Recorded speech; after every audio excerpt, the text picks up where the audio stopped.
All right, welcome everybody to a special edition. I don't know what we're going to call this. It's just me.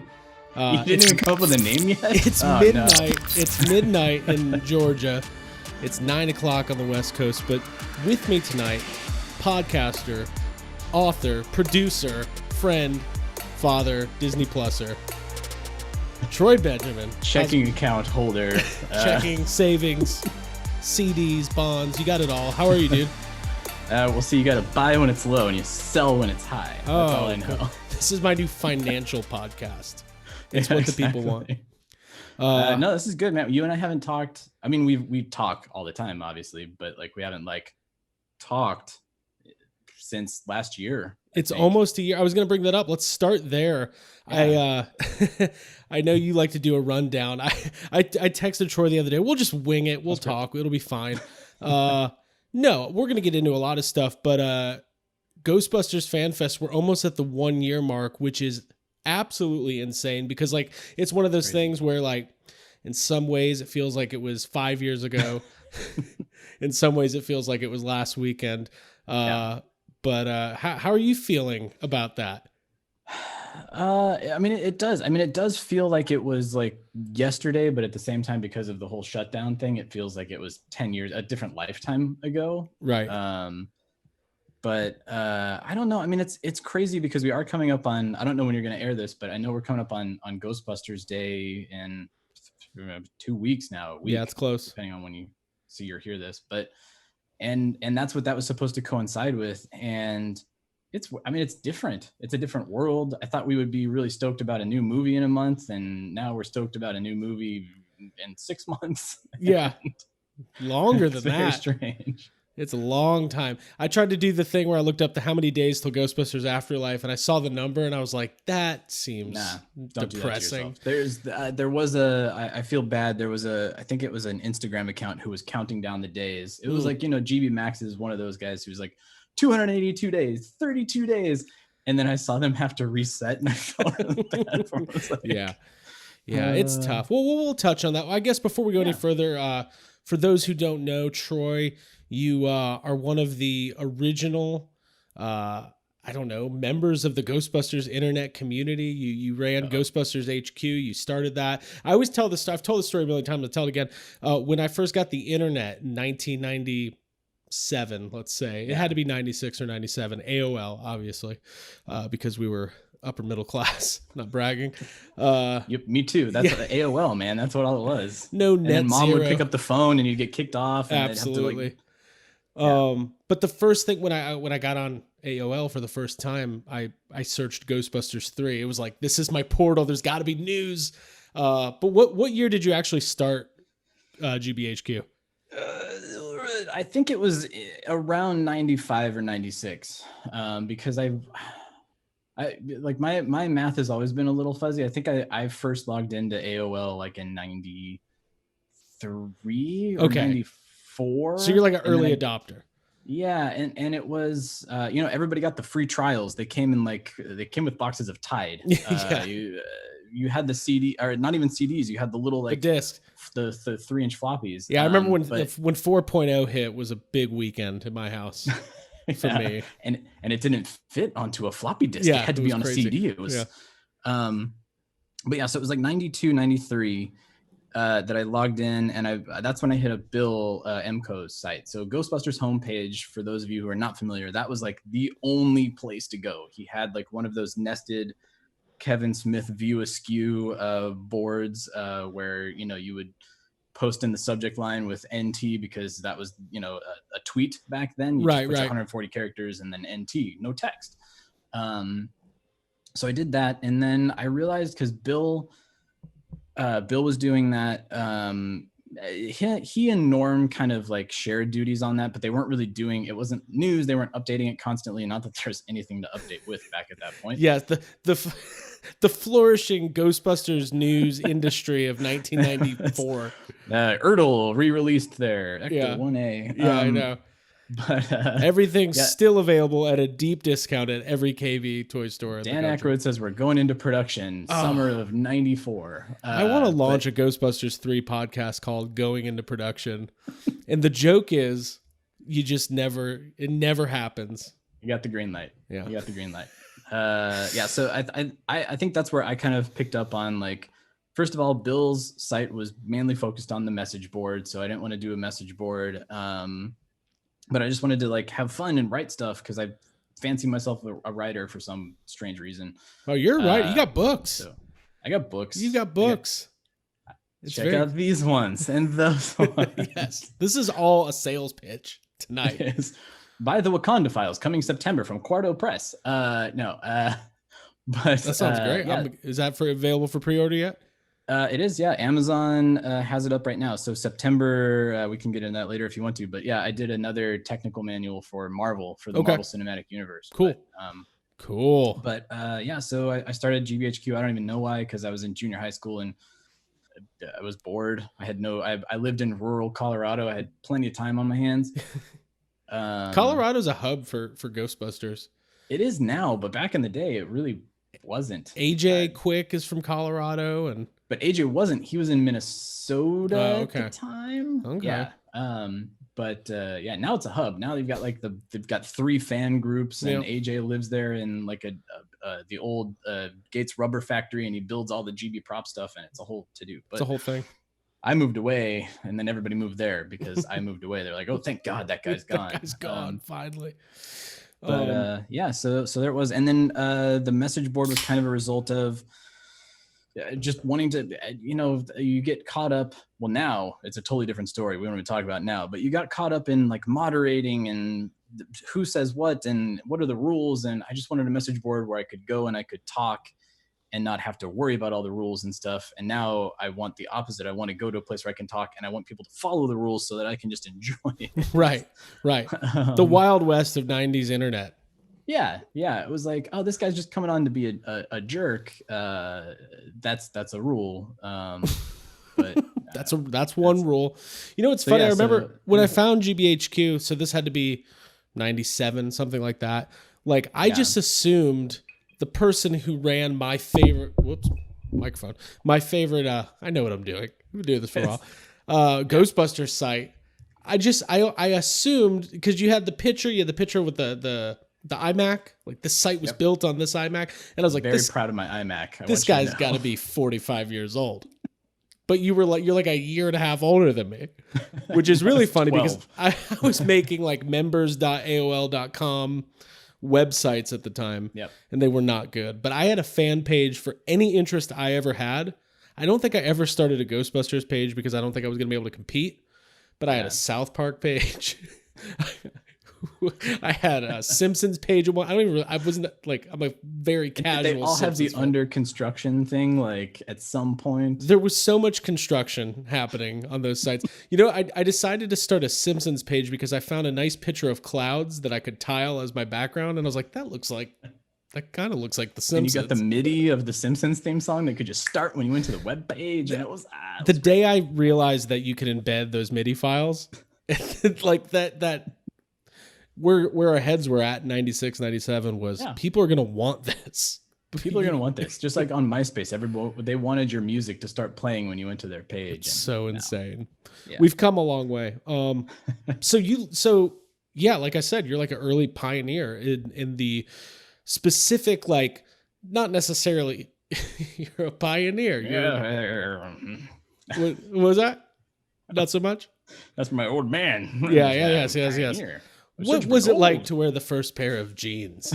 No, but you were focused on news, and there wasn't a whole lot of news at the time. But that was right around the time when like Ghostbusters 3, like Dan Aykroyd was starting that thing that he did for a long time. Yeah, and I guess the Hellbent script was written in the late 90s, so.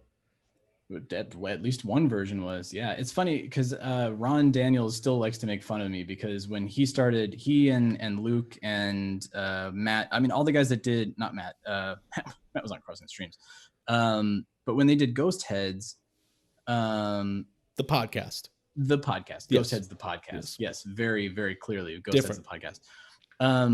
I sent them a message and I was like, guys, I love your show. I just don't think you don't have enough content for an hour-long podcast. Like the news, like you're talking about an action figure for 20 or 30 minutes. And and then we post episodes that are like 2.5 hours, and I get a nudge from Ron every time, like, don't think you can fill an hour, huh? That's funny. I love that. I mean, it was back in the day that there wasn't that much news. So, what were you talking about? I mean, it kind of feels like that right now. Like we started 2020 thinking like, we're going to cause so we'll talk about the cross rip, but like you have the Ghostbusters interdimensional cross rip, you and Chris Stewart. Everybody knows this. If you're watching this, I'm assuming you know this, but I'm going to go ahead and educate you anyway. Hope so. You guys are the only Ghostbusters exclusive, like top tier podcast. Like there's other ones, there's some franchise focused podcasts and things like that, but and there's the UK Ghost Heads podcast, there's the German Ghostbusters podcast. I mean, there are international podcasts that are strictly Ghostbusters only, but Chris let me know that we are the number 3 podcast right now in Iceland for film and TV interviews. I need to make sure that in Iceland, but Icelanders love us. I don't know why. It's because you guys are always in Iceland right now. Tell us, how are you listening? It's because you're a huge Mighty Ducks 2 fan. It has to be that. Iceland is very green and Greenland is very cold. I think that's the quote. It has to be. Probably butchered that.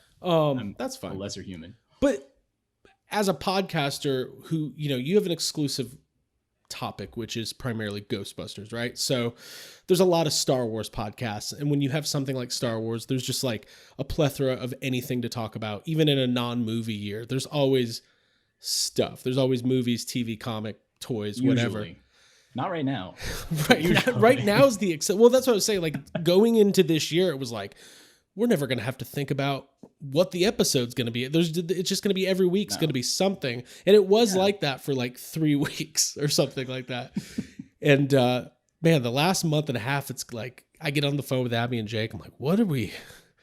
We're recording a show tomorrow. I still have no idea what we're going to talk about. You can just replay this if you want. You can release this. I don't care.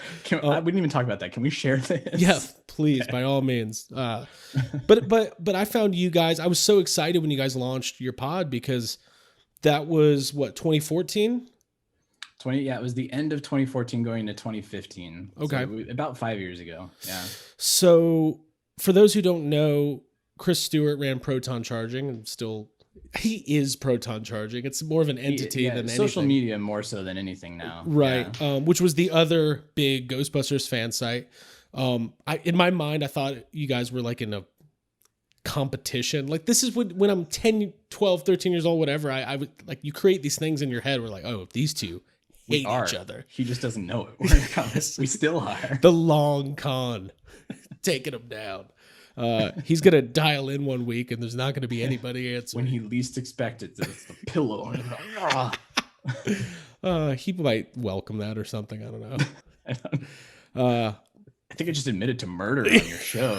And I just said that I think Chris Stewart is ready to call it quits. Wife and kids, and I love Chris. I love you guys. But you started. So why at that time? So that was the time. There was some rumblings. We might get a movie, Paul Feig, that kind of stuff. Was that kind of like, hey, you're an audio guy, you're a producer. You were like, hey, let's go ahead and do this now. Now's the time. Yeah. I mean, the funny thing is the movie, I had no idea was coming. So we started the podcast. It was Chris will tell you that I walked away from Ghostbusters fan site stuff. I was just like, I can't do this anymore. And then I would always be like, I'm going to start a Twitter account. And he's like, sure, dude, whatever. Oop, take that microphone. I'm going to start a Twitter account. And he would be like, all right, fine. And then I was like, I'm going to start up Ghostbusters HQ again. He's like, okay, fine, whatever. I don't care, dude. Like, I have a life. Like, leave me alone. And then I came to him and I was like, I think I want to start a podcast. Ghost Heads is gone. Crossing the Streams is gone. It's now kind of like on the like I'm listening to, at the time it was like Rebel Force Radio and the Soundtrack Show, or no Soundtrack Show wasn't on at that point. It was Rebel Force Radio. Mm-hmm. I'm like, fans, I feel like we can be an articulate and informed voice and still have fun and maybe we can find some stuff to talk about. I want to talk about Ghostbusters again. I just don't want to do it in message board form. So let's treat it like our poker night, and every Wednesday we'll just talk Ghostbusters, whatever we want to talk about. And then we decided to do that. I think that was May of 2015. No, it was a little bit before that. It had to be before, because Answer the Call started filming spring 2015. It was just before filming started, because I remember we started the podcast, and then all of a sudden that the release date went up. It was like Ghostbusters July 2016, and both of us were like, oh shit, what did we just do? right. Yeah.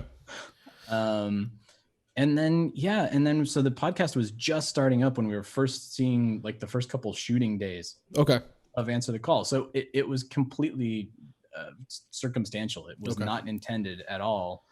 And then sure enough, that movie came out, and that was its whole other thing. Mm-hmm. We don't have to get into that, but I always enjoy it.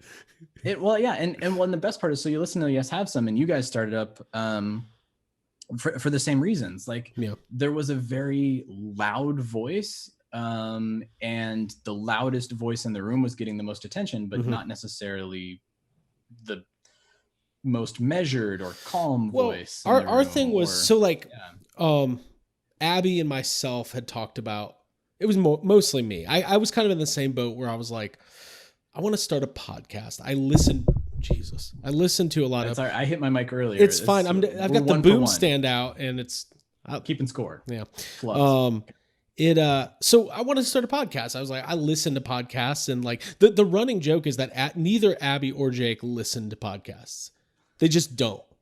And that's probably why our show doesn't feel like, I've always felt like we feel more like a morning radio show than a podcast, but that's good, because most podcasts have that, like there's the lulls in conversation. Right.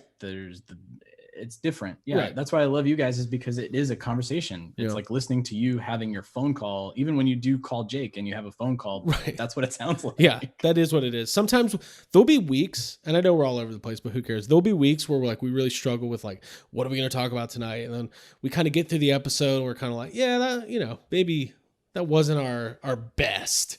And then we'll hop on the phone 10 minutes later and just go off for 2 hours about something. I'm like, sometimes you just gotta let her buy something. You gotta let her. Sometimes. First comment on our new YouTube video: let her buy something. So that shirt's gonna be. That's so weird. Anyways, I don't even think that was just a couple days ago. We haven't even talked about that on the pod. We'll get into that this week. Yeah. But yeah, I had talked to Abby. I was like, let's launch a podcast, and she was like, cool. About what? And I'm like, I don't know. And like, I think we did the thing that every podcaster does at first. I was like, we'll just talk about, the shows we like. Yeah. It'll be great. And this was right around the time SNL 40 was on. Remember they did the 40th anniversary? Yeah, which was awesome. It was good. All the anniversary specials are always awesome. It was good. And I was like, we loved that. We loved that thing they did. That can be our first episode. I'll never forget. We bought like a blue snowball mic or whatever, plugged it in the USB, sat down, and like every podcaster ever, 45 seconds in, we were like, what do we say? So what do we do? It was this kind of thing where like you have your weird podcast voice, and I was like, so Eddie Murphy came back. That was weird.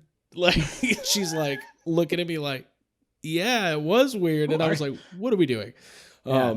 So this was before or after you guys got married? It was before, right? Oh, well before. This was probably like right around this 2014, 2015. Yeah. Okay. Because I think I had probably heard you guys, and I was like, well, I want to start a podcast. I love what you guys are doing. I was listening to Rebel Force Radio at the time as well, and just a couple other shows. There used to be a podcast called Modern Myth Media I liked a lot. 4 or 5 guys, mostly talking DC, Marvel movies, that kind of stuff. But like a lot of podcasts, just one day just stopped.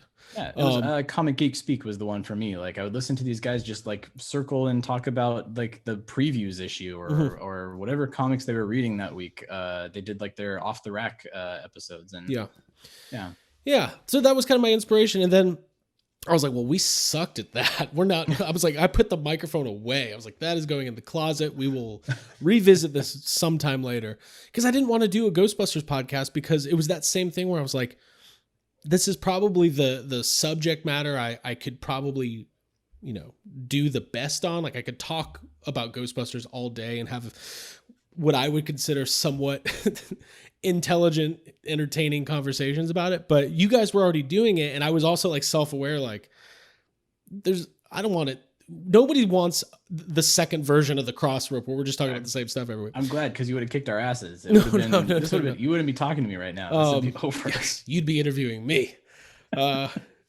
So long story short, sometime later we met Jake, and we had never really talked to him before. I was like, hey, you want to start a podcast? He's like, all right.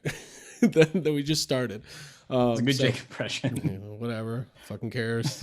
What I love about, you know how everybody, like, it's the thing with podcasting or whatever. It's like, it's everybody's real personality dialed up a couple notches or dialed down a couple notches. Jake that's Jake. That's really Jake. And we did this thing we did this survey in our Facebook group recently on group therapy. Like, you know, what are your favorite YHS things, whether it was like inside jokes or stuff that's happened, stories we've told. And like literally 10 people were like, we like how Jake hates stuff. That's like, he was like, am I cranky? And I was like, oh. We love how Jake hates. Jake hates. And I empathize with this hate. No, but yeah, so you guys have been kicking ass. Like you're the number one, you're the only all Ghostbusters podcast. And like, we needed that in 2016. No, we needed it. We needed it through filming. And like you said, like we needed a voice to like, just like an intelligent conversation. It's not about taking a side. It's about like analysis in like a thoughtful manner. Yeah. I mean, we certainly took our licks from the people who were just opposed to the movie from moment one. Like from the moment it was announced that it was Paul and that the cast was announced, there was like an immediate reaction to it. And Chris and I, like, a lot of people loved it. Especially there's one comment that they gave us a 5-star review, so I don't want to jinx it, but they were like, these two guys shot in Freud. I can't believe it. All they've done is talked up this movie for years and the movie's terrible. Chris and I just sort of took an attitude like, can we just see the movie? Yeah. Like, okay, so you don't like X thing that went up on Slash Film yesterday. Okay, cool. Can I just see the movie? Like there are good, bad movies. I love the Super Mario Brothers movie. I love Last Action Hero. I love Hudson Hawk. All of these movies that just giant catastrophes at the box office. Right. But I love them because they're genre and they're fun and they're quirky and they're different. And they took risks, and so what?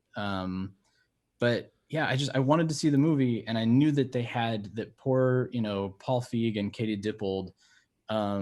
They're sitting trying to rewrite Ghostbusters from a blank page. And I empathized with them too. Like that was a really difficult position for them to be in. I would say it's an impossible position.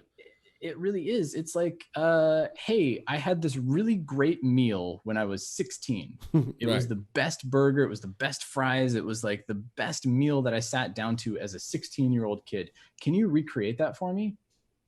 But you're going off of like me just telling you that it was a burger and fries. So that's kind of what they went with. And but so anyway, so we tried to stay positive. We tried to. Nobody listens to a podcast or a radio show, I hope, just to listen to people be angry and bash things and take out whatever frustrations they have with the world on the podcast itself. So we tried to be positive, and we just tried to keep an optimistic mind. And then when we saw the movie, people felt one way or the other. I saw the movie the same time you saw the movie, and it was a big buildup, and it was the premiere, and it was a whole to-do. And yes, we had these rose-colored glasses on, and we saw the movie, and I was like, well, that wasn't what I expected, but I had fun here. I had fun there. Much in the same way when you go and you see a movie, or when you listen to an album, you're like, I like that track. I think I like track 5, maybe it was 6. I don't know. I need to listen to it again. Yeah. And then when you revisit it, you end up maybe changing your mind. Like it's kind of that thing where when you go back and watch Answer the Call or any movie, you might have some wavering opinions on. you might get something out of it different the second time, or you might say, okay, I didn't like this thing as much as I did, but I kind of overlooked this, this other part or whatever. Yeah. This kind of leads me to a question I've been kind of pondering lately, and I think you're the first person I don't think I brought this up on the podcast before. It's not specifically about Answer the Calls, but is why didn't you like it, and why are you a corporate shill? No, I'm just kidding. I'm just in your iTunes reviews now. Shill, you're a shill. Shills. Oh yes, my we gosh. get paid. This palatial, my inflatable mattress in my guest room was paid for. Look at all that Sony money behind you. But Ghostbusters, right? So it's this franchise that falls into this weird category where it might be as Ghostbusters as a movie might be as beloved as Star Wars. Like, people genuinely have a love and affection for Ghostbusters. Everybody from like casual viewers to the hardcore fans, like everybody loves Ghostbusters. But as a franchise, it kind of falls into this weird category where it kind of fit into this certain time and place. And it was, the 80s into the early 90s. And then it kind of went away for a long time. Didn't have like that staying power. They tried Extreme Ghostbusters, whatever. And it's kind of been a little bit hit or miss as far as like, can this be a viable long-term franchise? And there's a lot of franchises that I think fall into that category. I think something like, Men in Black, or even something like The Matrix, where it's like The Matrix was this really big deal in the late 90s, early 2000s, and they're going to have that fourth Matrix movie that comes out next year. Like, are people going to be like, yes, we've been waiting for The Matrix, or is it going to be like, hey, that was great 20 years ago, but we don't care anymore? Yeah, maybe. But this all leads me to my question with Ghostbusters. Like, there was so many false starts to Ghostbusters 3. And there were so many, like, it's going to be this writer, it's going to be this director, it's going to be, Lord and Miller, it's going to be the Russos, and all these things. It's going to be Sandler and Farley and Chris Rock. And it's been going on since the 90s. It's been going on since the 90s. And it was always kind of like, well, that would be cool. Oh, this would be cool. Like, it'd be really cool if the guys from The Office, who are partners with Harold Ramis, like, seems like they could probably do a good Ghostbusters. It would have been. It would have been. Yeah. But it wasn't until it was like that announcement where it's like Jason Reitman is going to carry this legacy on. That was the first piece of Ghostbusters 3 news that was like actually real and official, but it was the first time ever where it was like, oh, that makes sense. Yeah. That's how to do this. And like, it kind of hit me like a ton of bricks. Like, maybe Ghostbusters just has enough of that heart and that family kind of legacy tied in with like the Reitmans, and Reitman working with Murray and Aykroyd and Harold Ramis. And then, I don't know, it just felt like they finally did it.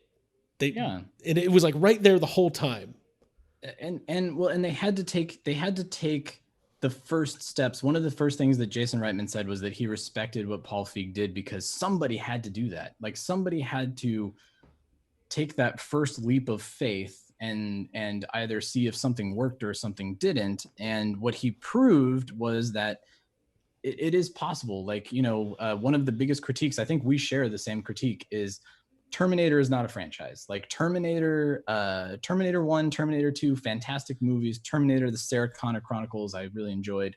But every time they try to do a movie, it's the same finite thing that they're trying to, it's a square peg with a round hole, and you can't figure that out. The story's over. Story's over. Story's over. The more that you try to tell that story, the more that it deludes what came before it. Where with Ghostbusters, it's like, I understand technology that helps me fight the paranormal and the unknown. I love the wish fulfillment that's within it. I love that it is kind of a ragtag, kind of quirky, weird group of people coming together that are scientists. And they can tell as many stories as they want. And so that's what Paul Feig did. And so when I heard Jason Reitman did it, I thought, well, number one, awesome, because here's somebody who is relatively you and my age, somebody who has had the same experiences with the franchise, although on a very more intimate and personal level, obviously. But and the other thing that I immediately thought was, well, Jason probably had conversations with his dad as one filmmaker to another. Why didn't the Eisenberg and Stupnitsky script work? Why didn't the the Drew Pearce treatment work? Why did we not get these things off the ground? And then he probably also heard the stories from his dad with Feig's film. Like, what was he trying to do that Feig didn't want to do? And so he's kind of been this observer of all of this stuff, who is now taking all of that into consideration when he's making his own film. And I thought, for one, it's you do get, he loves to say that it's the nepotism. Yeah, he got the film because of nepotism. It was like, oh, it's a Reitman, everything's fine. But he makes really good movies though. He does make really good movies. And that's the other thing, is he and his creative team, and it was the argument that I made a lot with Paul Feig, because, he was using the same creative team that he used on other movies like Bridesmaids and Spy, and Robert Yeoman, one of my favorite directors of photography, did the cinematography on Ghostbusters Answer the Call. And I was really excited to see what he did, because he does all of Wes Anderson's movies. He could have done something totally weird, but he didn't. He went for the big, like, bright, saturated comedy. It's a big tentpole comedy. That's what he went for. But another podcast. So Jason, his heart was coming from the right place. He also knew what comes with the nepotism of it all is he wants to make his father proud. Yeah. He wants to do a good job. He's creating art from something that is deeply personal to him, and something that he has grown up with, and he's seen his dad either thrive or hate depending on what day of the week it is. And so he's like, he has this very intimate knowledge of it that a lot of other people don't. Like, if you went to any filmmaker and you said, make a Ghostbusters, and they would say, oh, I love Ghostbusters, I saw the cartoon when I was a kid. And how many times did we hear in interviews with Answer the Call, I saw the cartoon when I was a kid? And that's kind of like the experience that we all had, but right. Jason had something totally different. Right. I mean, I was stoked for that reason alone. I knew that his heart was going to be in the right place. I was also stoked because he is Jason Reitman. He has connections to the following people: Bill Murray, Dan Aykroyd. Yeah, he can make those phone calls. He knows those people because right. they were his godparents. It's like when you read Violet Ramos's book and she says Bill Murray was my godfather, and you go, holy shit. Right. Like, these people are real people, and they can pick up the phone and call each other and say, look, I'm making this movie, what do I do? And it was very clear later down the road that Jason that was important to him. He brought together his advisory group, I think he called it, of the original filmmakers and of the actors, and he ran all of the ideas by them. And so it was just, he was trying to recreate the lightning in a bottle, which is very difficult to do. And I still hope he can do it. I hope he can do it. It's late. I hope he can. I hope they did. I hope he can capture that. I hope he can. Yeah. It's really interesting, right? So, like, one of the things you always heard about these other scripts, and the thing is, we haven't seen those other scripts. The Hellbent script has been out there, but we know, there's never been a public reading of Ghostbusters 3 or Ghostbusters Alive Again or whatever these scripts are. But there should be. Yeah. Ghost Corps. There should be a coffee table book. There should be something. Just the Ghostbusters that never was. Let me and Troy just read these at night. We'll record it. But the one thing we always heard, it's like, well, it's a passing the torch. There's a new group. Yeah. They're in the firehouse, scientists, Columbia University. And it's like the only idea anybody could ever come up with, because it was always like, well, we need to have the old guys in there, but no one's going to buy 70-year-old Dan Aykroyd. It's Oscar. Oscar's leading the new team. Oh my God. Every fan film. Yeah. What would you say if it was Oscar, who's now, get this, a Ghostbuster? Hello. Hi. Where's the Academy Award? I kid. But we knew this. We never, maybe we had conversations like this, but when Jason Reitman's announced and you're like, okay, this is okay. Let's take this all in. What are they saying? Okay, this is going to be a direct continuation to the stuff from the 80s. check mark. Okay, cool. Yeah. We're good. No reboot, no remake. We're in sequel territory. This will be Ghostbusters 3. Will the original cast be back? Well, we're not going to say no. We're going to say there's going to be some surprises. So immediately it's like, okay, cool. Somebody's going to be there. And then it became evident what we were going to see.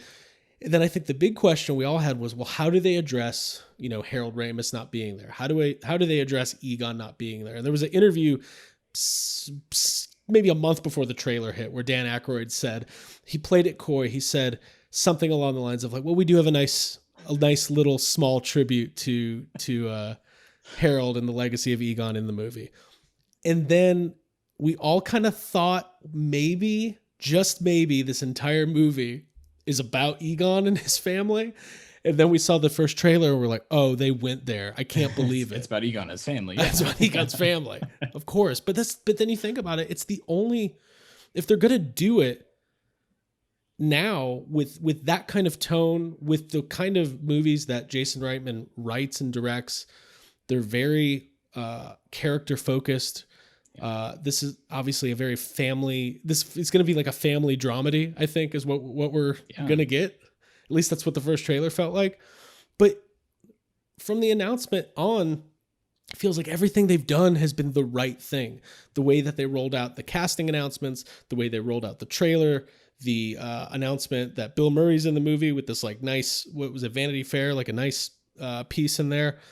Obviously all the COVID stuff has kind of put a little wrench in the plans, but I don't even know what I'm getting at other than I want to ask you, how do you feel like as a longtime fan who's put your entire life into this basically, at least not your professional life, but somewhat professional. You've put a lot of time, money, and energy into being a Ghostbusters fan. How does it feel now that it's 2020 and we're real close to this movie? Not as close as we should be, but we're real close. What have I done with my life? I mean, people have written incredible tomes of work and have had families, and I created a podcast. You're a professional fan. There's nothing wrong with that. No, I mean, it's very exciting because we are in that sort of state where, right before The Force Awakens came out, everybody was thinking kind of along similar lines as we are, that here's a filmmaker who we admire, who we know also admires the source material, who is a big fan of the source material, and this could reinvigorate something to make more of something else. Right. And again, I'm saying that strictly as somebody in like 2014 leading into 2015, before The Force Awakens came out, where there was that sort of optimism and positivity and hey, we can enjoy something, guys. Right. This will be great. And that's kind of the stage that I'm in right now. Is I know that things are probably very difficult for them because, like you were mentioning, the Anthony Breznican article was very particularly timed as to when they were going to announce that Bill Murray was in the movie. Right. The trailer, as much as we all at FanFest 1 year ago wanted to see a trailer, it wasn't time for it yet. They had very deliberately parsed things out, and much as we admire Jason Reitman as a storyteller and as a person and a filmmaker, he's also a movie fan, and he knows that the less that you know about a movie going into it, the more of an experience it is, the more that it is spontaneous, and it captures your imagination and your attention a lot better if you don't know everything going into it. When you go into a movie and at the end, Robert Downey Jr. is going to say that he's Iron Man in the middle of it. There's going to be a moment where Jeff Bridges puts on the Ironmonger suit and it looks awesome. And there's a moment where we're going to hear AC/DC shoot to if you know all of that stuff, you're just anticipating that to happen. Right. And so I mean, I admire those who try to keep secrecy now, because there is, ourselves included, we have podcasts, we have to talk about stuff. So we have this there's a news cycle that has to be fed, and when we don't have any information, what are we talking about? So when something comes on, we grab it and we pet it and we killed it, and what do we do to our little bunny? But yeah, I feel bad because they had this end game, no pun intended, leading up to July of this year, and now they kind of have to sit and rethink things. The good news is now they have that time that they can parse more things out, and they can also kind of tease us with other things and maybe create some other experiences to lead up to it. So yeah, I mean, I don't think, yeah, the kind of hard pause sucks. But once, we're getting to this point now where things are slowly starting to reopen. There's going to be some level of normalcy over the next, months. Movies are going to be a thing again. It looks like Christopher Nolan's Tenet is going to hit in July. And even if it doesn't, there's a lot of movies that are slated for release July, August, September, and a lot of the stuff that was delayed from earlier this year is pushed into the fall. So I think we're going to get back into that cycle of people going to the movies, anticipating that, things like going to the grocery store and going to Target, and all that stuff will become a little bit. We might be wearing masks. I hope we are, unless it's hope so. Vaccine day. Vaccine day at the CVS. Everybody just grab your ticket for the movie and you're going to get this shot right here. And a Ghostbusters patch. But I think it'll just be different because it won't be a July release. It'll be an early March release, which means that we could really see a huge marketing push through the holidays where there is big, major movie releases happen in the holidays. And then it'll just be a little bit different than we thought. But I don't think... I mean, once that next trailer hits, and I think I'm kind of with you. I don't, there's some people talking about, will it be on Ghostbusters Day? It's probably just too early. Maybe Ghostbusters Day we see something. I think we'll see something. I don't know if it's going to be a photo or something. A photo or a special message or maybe a new 30-second teaser, something we didn't see in the first trailer. Kind of a little appetite. Judd Apatow. Judd Apatow will announce his involvement. But we'll see something. But I think probably right around Halloween, October, November, we'll see that what would have been the second trailer.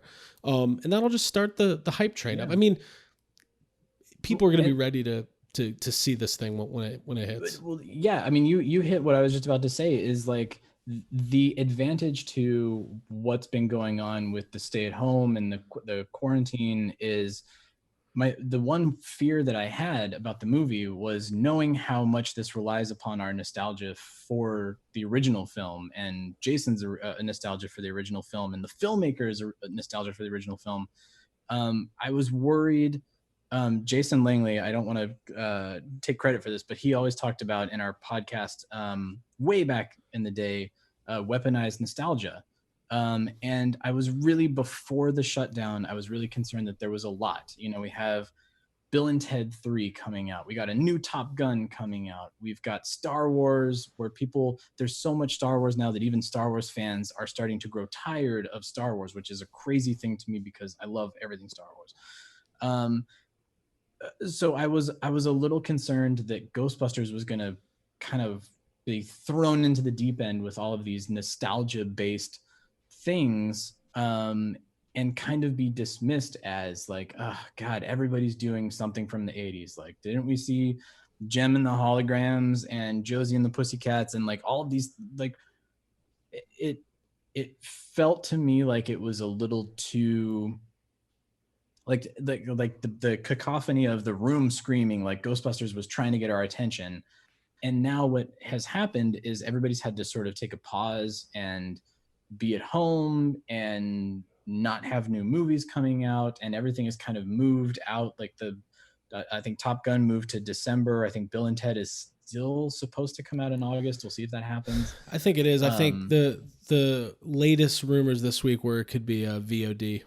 Oh, really? Yeah. Oh, that's funny. Well, and that's another thing too, is when they pushed the movie, I saw so many people saying, well, just release it on VOD. Well, number one, the movie's not done. We saw Jason Reitman going to the Sony lot in the middle of the shutdown trying to work on the film still. So they're still working on it. But also, like, this is a movie theater experience. If Jason Reitman had been deliberately parsing things out, wanting to have that first experience in the theater be a certain way, do you think he's just going to drop it on iTunes some random Tuesday in the middle of no? And neither does the studio want to do that. They want it to have that big theatrical release. They want kids to get excited about it. They want to sell toys. They want it to become the evergreen property that it should be and always has been. So and the one thing they don't have to worry about is Americans not going out, because people are out. Like, people are gonna, you open the theater, people are going. It's gonna be packed. Whatever. Hopefully by March it'll be safe to do that.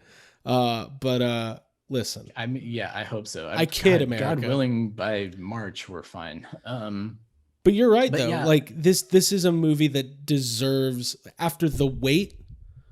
Listen, there's always going to be people who Ghostbusters, and I kind of touched on this earlier, Ghostbusters fandom is divided into a lot of different categories, because it's not like Ninja Turtles, where when they put out a new Ninja Turtles movie, no matter what, it's going to be aimed at kids for the most part. And there's people who... Or the shows. Like, the Ninja Turtles shows are always aimed towards kids because they want to catch the 4 and 5 year olds. Right.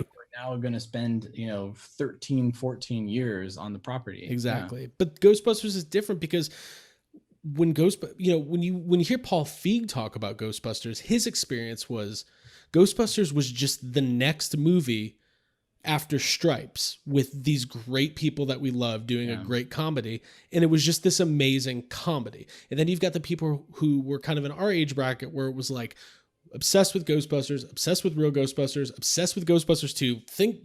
Spent my whole life I literally, until I was probably 25 years old, just thought everybody knew Ghostbusters 2 was just the better movie. Having to correct people that this is not the second Ghostbusters movie is just like, what? Exactly. And you have those kind of people too who like, I love Ghostbusters. Oh, there was a second one? And it's like, what are you talking about? So I think there's mass appeal. There's part of me that kind of thinks just getting away from that summer tentpole pressure might be a good thing. Like, it's just too much pressure on our poor little Ghostbusters. Well, the timing feels good because it will come after the holidays. It will have the attention of people, heading into spring break. After the holidays, people are going to have that,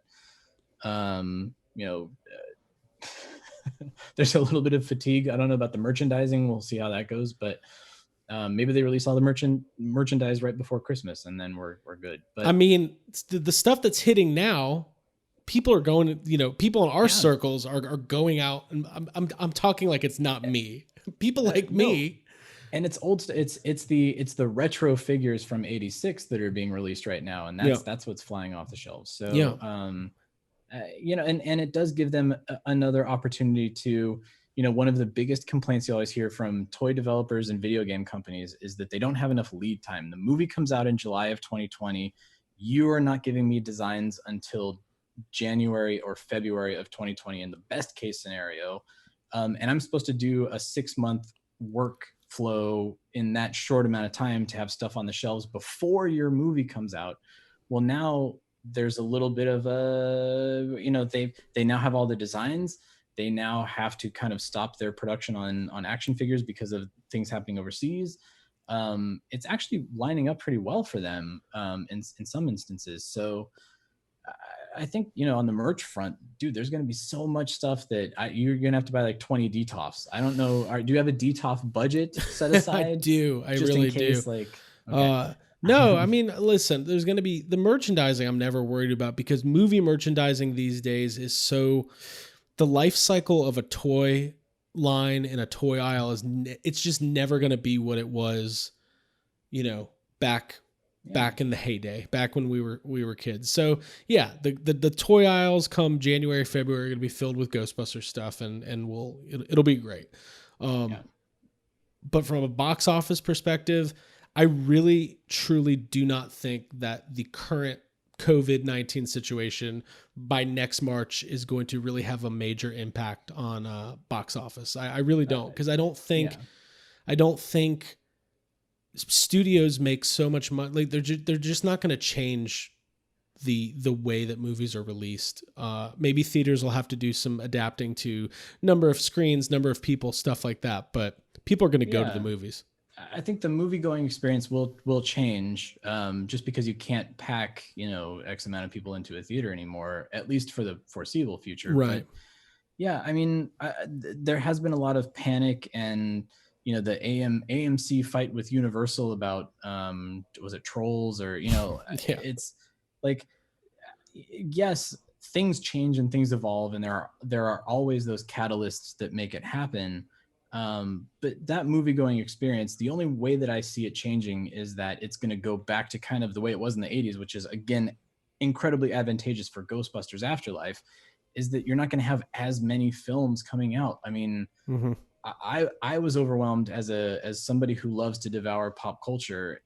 Every weekend there was a movie coming out, and I've got a kid. I can't go see this movie, so I don't get to see that until it comes out on video. And then this TV show comes out this week, and I can't watch that because I'm watching this show right now. And it's just, if anything, what this has done is the all stop button has helped us kind of take a breath. Right. And then also the production cycle, before the assembly line can get started back up again, we're going to have to sort of pace ourselves too. So next year, there's going to be less things coming out. Right. In fact, it's going to be more things from this year coming out next year than anything. And the thing is I'm glad that Ghostbusters Afterlife is not the testing ground, right? We're going to have 6 months of movie releases to figure out things that are working and things that are not working. Like if Mulan is supposed to come out in July, and if Mulan comes out at the end of July and completely flops, then major studios like Disney and everybody, there's going to be some rethinking of like, okay, what happened there? What is the reason for this?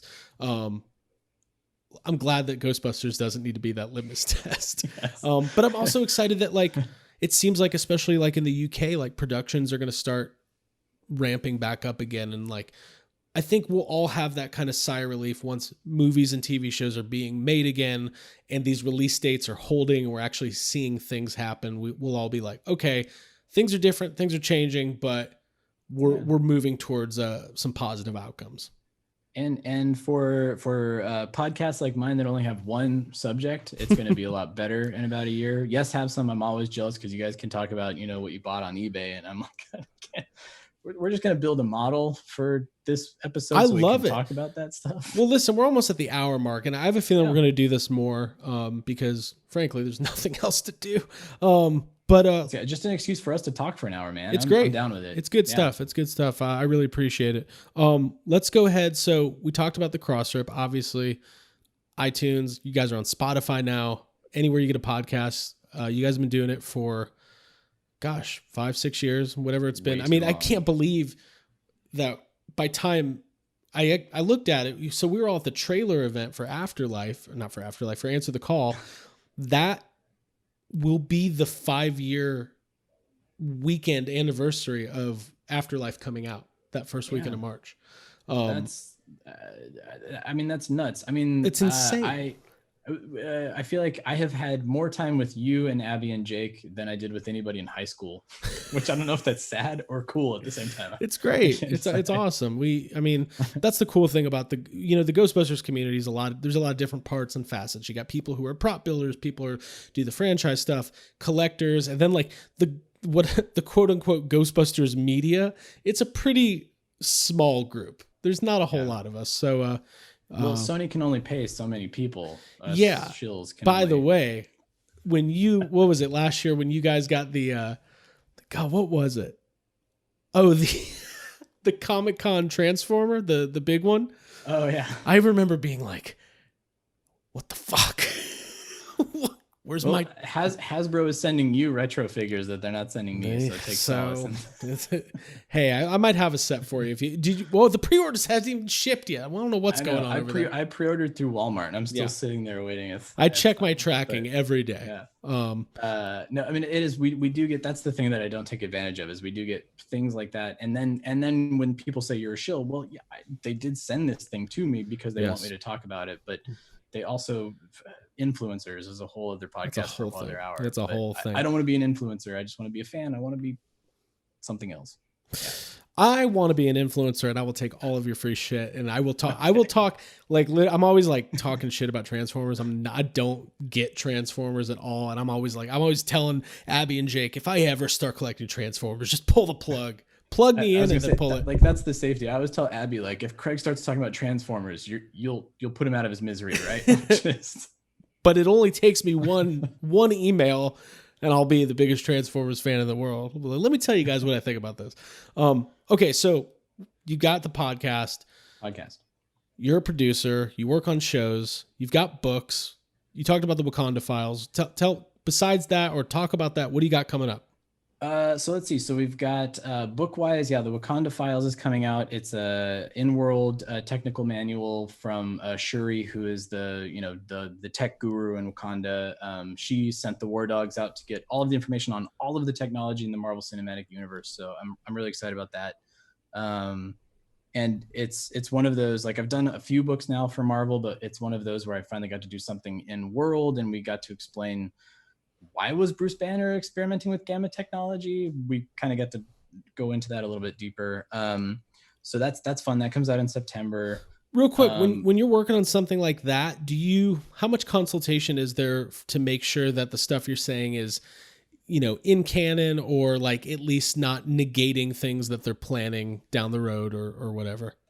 We have free roam. They don't inhibit anything here.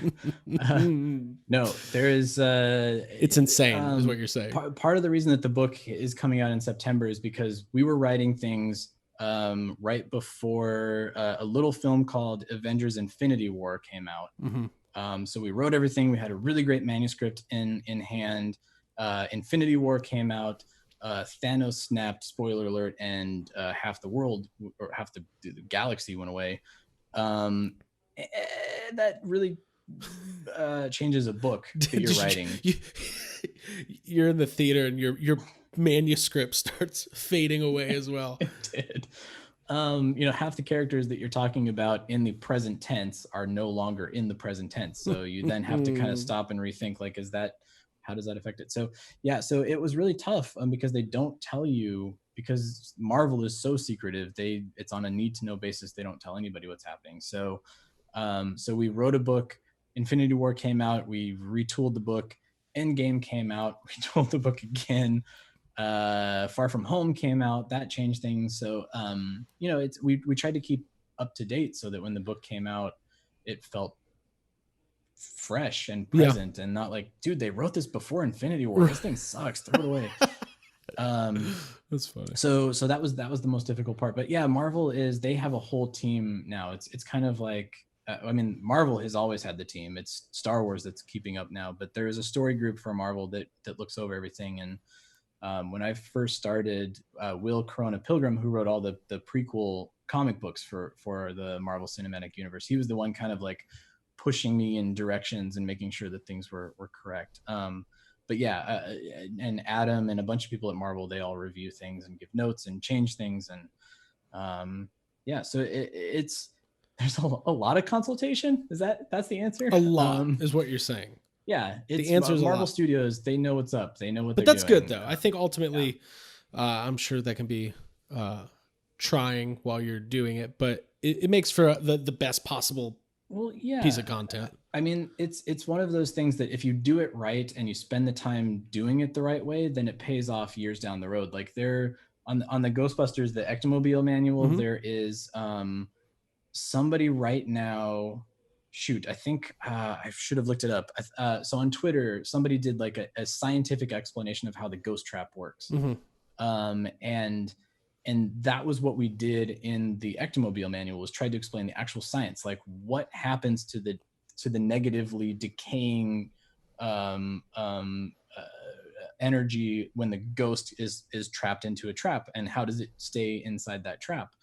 And I hear shades of what we talked about in the book there. Or there's an Irish Ghostbuster fan who did like an employee HR video, and there are things parroted in there that we put in that I thought were just funny, but now people are taking as canon. Right. And it was like a joke that I thought Eric would laugh at Ghost Core, and then when it has legs, you feel very, very like there's pride, but you also feel like ownership over things. Yeah, for sure. So I'm like, I'm well, when something comes from your brain and it becomes, listen, like somewhere in the Star Wars world, at some point somebody said, let's drop bombs in space. And how does that work? I don't care. It doesn't matter. It doesn't, it just is what meatballs. It just doesn't matter. It just doesn't matter. Yeah. I mean, when it all comes down to it, there were flying Malamute dogs next to Harrison Ford and a hamburger with an olive poked into it. And people loved it and respect it. So maybe just curb your expectations at the door, but just a tiny bit. Just a tiny bit. It's crazy. And especially the Ghostbusters book and the Marvel books, like you pour so much of your time and effort and energy, and you revise and you do everything, especially as a fan, like you want your fellow fans to get value and use out of it. Especially the licensed books, it's not like it's paying well. Again, I have an inflatable mattress behind me. Like the money is not coming in. And we're going to put the number up on the screen for the Troy Benjamin Fund. Hashtag stay home. Send Troy money. I have a wife and a child who need to eat. But yeah, I mean, so those books are, it sounds crazy to say that that's what I do for fun. But for the most part, yeah, those are like my fun side projects. And then during the day, I've been doing Disney Plus stuff. We have a show that Brian Henson is the executive producer on called Earth to Ned. It comes out on Disney Plus, I think sometime in the fall now. Again, everything has changed in this world right now. So, but it's an alien talk show where a giant alien named Ned, who is puppeteered by 6 different people at the same time. And it is, from a technical standpoint, it still astounds me to this day how it happened. He interviews celebrities and gets to know Earth culture, and it's a lot of fun. That's awesome. I can't wait for that. So that comes out soon. And yeah, and otherwise, man, it's just trying to keep things together. Just trying to keep my shit together. That's what else can you do in this world? All of us. I mean, I don't think people understand. I think people who have started a podcast understand, but for like just to put on a weekly show, to do the hour or 2 hours of recording, do the editing, get it up, make the post, do the social media, plus work your full-time job, plus have a life and, a pizza and a beer to like actually take in here's my last question. What are you watching besides your child? What are you watching on television or movies that would be your recommendation for the people? If you haven't been watching What We Do in the Shadows on FX, highly, highly, highly recommend it. It's funny. The good news about this quarantine starting in about March was that there were things lined up that I was really looking forward to watching. So Star Trek Picard came out, and every week we got to watch an episode of that. So that became appointment viewing for us. And What We Do in the Shadows has become that right now, because Taika Waititi and Jermaine Clement, their movie, it's on Amazon Prime. I think it's free right now on Amazon Prime. Movie's great. I've never watched a show, but the movie's great. I'll have to watch a show. Yeah, and the show is basically a continuation. It's just a different sect of vampires in Staten Island. But it's that same sort of, it's right in the wheelhouse of Ghostbusters. It's comedy in this, like, what should be a George Romero terrible horror film that airs at midnight, So we've been watching that. And that's really it. We're rewatching Battlestar Galactica. Cool. I forget about that show because that was such a good it was a departure for me when it first came out because I've never really gravitated towards like long form sci-fi like that. Like even sometimes Star Trek's a little bit hard for me. I'm not intellectual is what I'm saying. But I beg to differ. Yes. But I do like Battlestar a lot. We started Ozark finally. Oh, nice. And how's that? It's great. We normally don't binge. We're normally like one episode at a time. But we knocked out season 1 yesterday. So we're at that point of quarantine where we're like, let's just watch the whole season. Just keep going. Yeah, I mean, Upload. Everybody talks about Upload, and I haven't watched that yet. And Space Force and stuff that we'll be able to watch like in full seasons. It seems like, but and with HBO Max launching, Peacock, plenty of content out there for everybody. I haven't listened to the YHS roundtable yet. I'm very curious to hear what was said. Well, here's the thing: it hasn't been recorded yet. We kept missing our recording because of scheduling. So I was like, you know what? I'm just going to announce a date that we're dropping it to make sure everybody knows that we have to record this damn thing. Oh my God. Why did Ryan Dole just join the Zoom? Oh no. Am I on the Justice League roundtable? No. I can't. We are going to try our best to make that a, I don't know. We all rewatched Justice League. Because I couldn't remember it. I was like, you know what? If I'm going to talk about the Snyder Cut, I need to have some context. So I'm like, let me think about Justice League. And I was like, as I rewatched Justice League, I realized that anything that I was thinking of was like Aquaman, because I saw Aquaman or Batman versus Superman. I just conflate them all into one movie at this point. I will say this: upon rewatching Justice League, I was surprised that it was worse than I remember.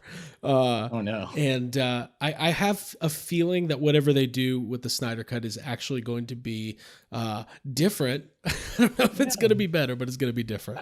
I mean, it's certainly like what I'm looking forward to hearing on the roundtable of what you guys are talking about is what doors has this opened, because the first thing then I saw is David Ayer talking, well, I've got another cut of Suicide Squad, and Paul Feig, who I think was joking, but of course, because every time Feig says something about Ghostbusters, it becomes a thing. Yeah. He's like, well, I had a 3-hour cut of Ghostbusters Answer the Call. Yeah. Is this now opening the door for alternate cuts of films? I don't think so. I think because this one is a unique circumstance. The other thing too is when it comes out and it's not a good movie, are all of the people going to say like, be careful what you wish for? Because I thought this was going to be the best Justice League film I've ever seen. I don't know, but we're going to get into it. But I think the thing is like director's cuts have always, like, we've had since DVDs came out, we've had director's cuts. Like we've had Blade Runner and Alien and Superman. Like there's been these alternate versions. I think the Zack Snyder situation was just so specifically like the events surrounding his removal from that movie.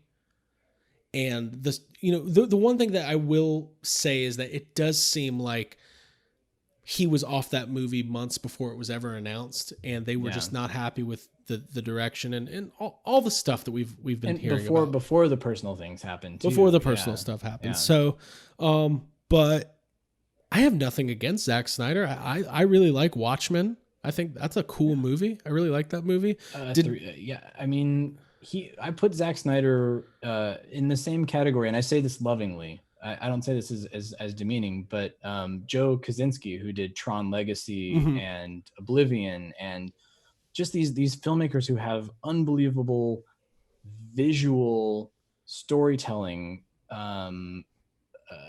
instincts and abilities and talents, who, if you put them in the right hands with the right script and the right screenwriter, and they could do amazing things. And Watchmen was, the source material was awesome, and he really made that for the most part pretty authentic to an adaptation as you could get for Watchmen. But I mean, from everything I hear, again, this is just me, not as a studio insider, this is just me as somebody who's a fan, but everything I hear about Warner Brothers is that it was literally a committee directing every one of these films, and that's why you get the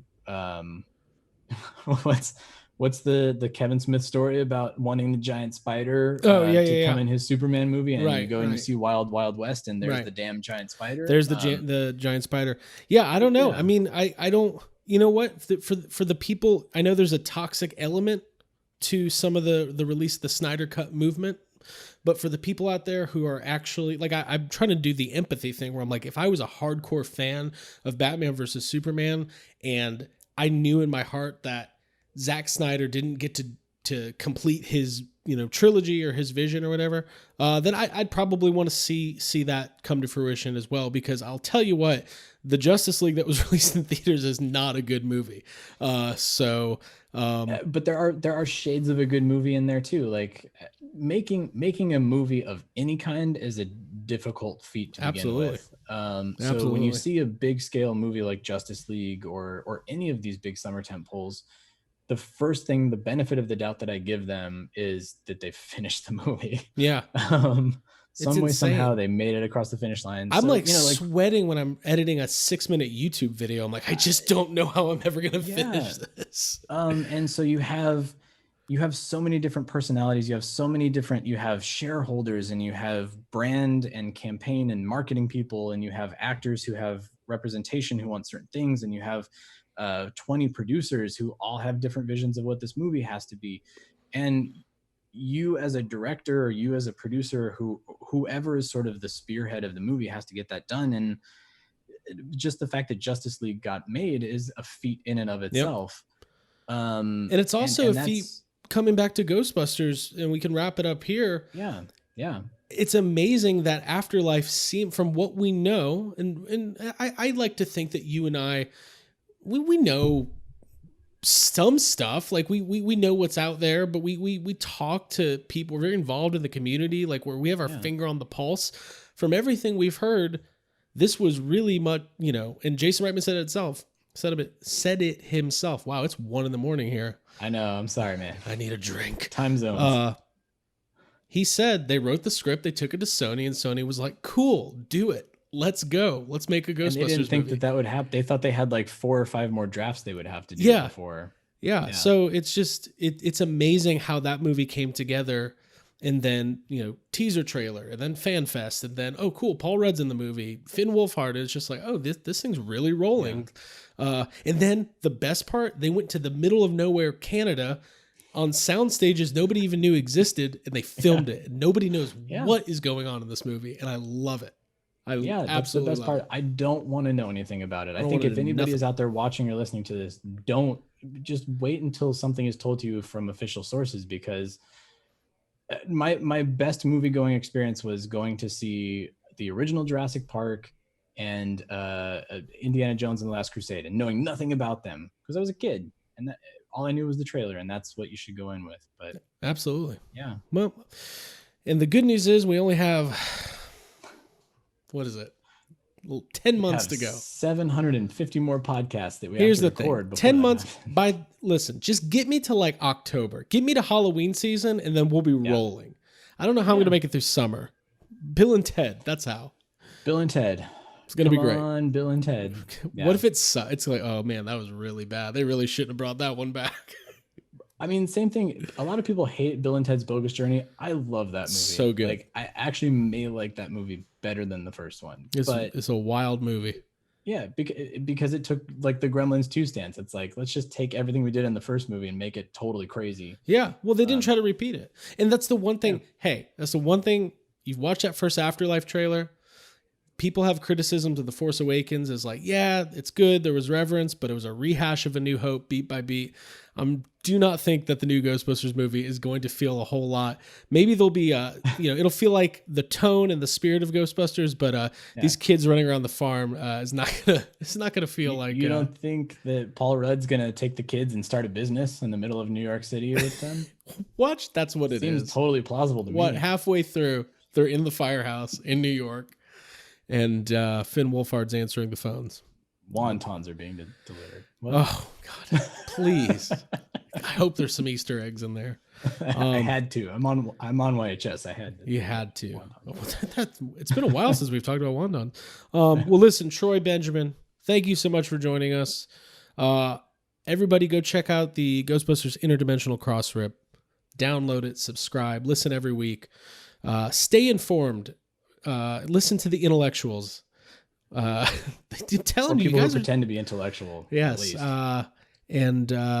Yeah, good luck with everything. Good luck with quarantine. I hope you got that takeout pizza you've been trying to get for a while. It tasks me. Tell me the name of that place. I'm going to get it delivered to you. Slice and Pint. Slice and Pint. Yeah. Hollywood, USA. That's where you live. I know geography of California. Any town, USA. Yes. Main Street. Gordon Street. I once knew a girl on Gordon Street. Well, cool. Troy, thanks, man. We'll catch up soon. This is great. Yeah, I had a lot of fun. Thanks for having me on the whatever you end up calling this version of YHS. It's either going to be Late Night with Craig, with no affiliation to YHS. Wouldn't it be weird if I was like, oh, this is just for my own personal file? This is you trying your solo phase. Yes. This is you're splitting the band up. Yeah. I don't like it. I don't like being a part of this. Yeah, you will. You are Yoko. That's just the way it is. And I'm Ringo. I have no idea what's going on. No. We'll catch up soon, and we'll say hi to the family. You too as well, and whatever's happening on the other side of the next generation divider there, I'm curious. It's just the kitchen. It's just our kitchen. I put that up because otherwise I feel there's like a distracting. There's no door to the kitchen, so I feel like you should have built that up. Like on the next episode, you're going to reveal that's where the ninjas are being trained, like or your special forces. That's where. What if I had no? That's where I have the guy who played Data kidnapped. He's behind there in a chair. Keep him around. That'd be weird. I don't think that would be weird. That would be weird. I think you also just admitted to another crime on this. No, it's not a crime. It's like celebrities are trying to find new revenue streams. So it's like the next step of Cameo. You're borrowing them. You can borrow a celebrity. Indefinite amount of time. Yeah. God, I've only considered like how if I wanted to get like a big celebrity guest on the podcast for 15 minutes, could I negotiate a cameo? I saw Saving Silverman. You might want to check that out as research. That's probably the best. Yeah. God, next week on YHS, we've got Tara Reid, Charlie Sheen, and Neil Diamond. Neil Diamond. Just all bumpers. Hey, this is Neil Diamond, and we're wishing you a sweet Carolina of a summer at Yes Absent Podcast. All right, man. Talk to you later. Bye. All right. Bye, dude.